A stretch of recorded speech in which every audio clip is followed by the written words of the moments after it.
Near the bustling city of Lagos in Nigeria, on January 27, 2002, a stockpile of munitions housed at Ikeja Cantonment, situated near the city center, belonging to the Nigerian army, was in a disheveled state.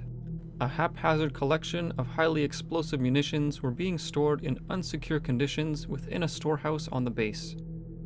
An unidentified fire had broken out in the merchant street next to the military installation. It had not taken long for the fire to grow and become uncontrollable, leading to its spreading into the military installation and not long after reaching the massive storage of unkempt munitions. At 6 p.m., an enormous explosion completely rocked the city, which could be felt up to 50 kilometers away, tearing apart several blocks bordering the base, killing most of the base staff, as well as collapsing many of the neighboring buildings from the sheer force of the blast. As if that wasn't bad enough, the initial blast had also launched thousands of unexploded shells into the surrounding area, leading to further explosions among the populace as a rain of fire causing subsequent explosions and starting fires all over the surrounding city. As the devastation increased and the fires grew, a pure panic had gripped the population. Many tried to escape, but as the streets became thick with people trying to flee, the pure panic had led to a full-blown stampede, which caused many folks to be thrown under the feet of others, which had caused further deaths, many of whom were children. Some people were trapped in burning high-rises, with reports of individuals jumping out of the buildings to escape the flames, only to meet their fate upon the ground.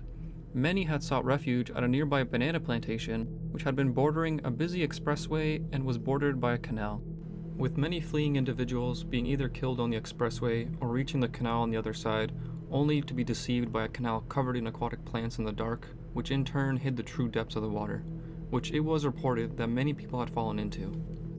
With the ensuing panic, this had only led to more people climbing over one another in the water, leading to many drownings, the aftermath of which would have bodies flowing downstream up to 10 kilometers away from the initial disaster. Emergency services were completely overwhelmed, with the fire brigades being utterly helpless to stop the sheer amount of flames blanketing the nearby city. A few undamaged hospitals had been packed with injured people, and medical services overwhelmed by the number of injured and dying, many of whom would go hours without medical care. Explosions would still echo until the afternoon of the next day, with fires only being snuffed out then. Many had returned to the city to help with the bodies and to find loved ones among the masses of dead.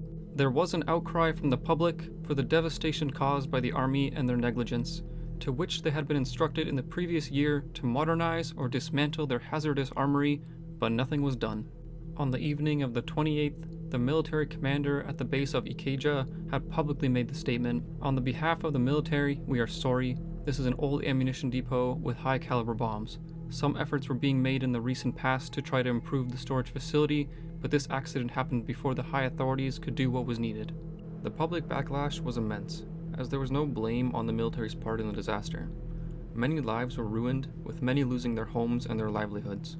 Overall, the total death toll was around 1,000, with a number of people reported missing and never found. In addition to the dead, there was at least 5,000 people that were injured and over 12,000 left homeless, with entire districts of the city gutted.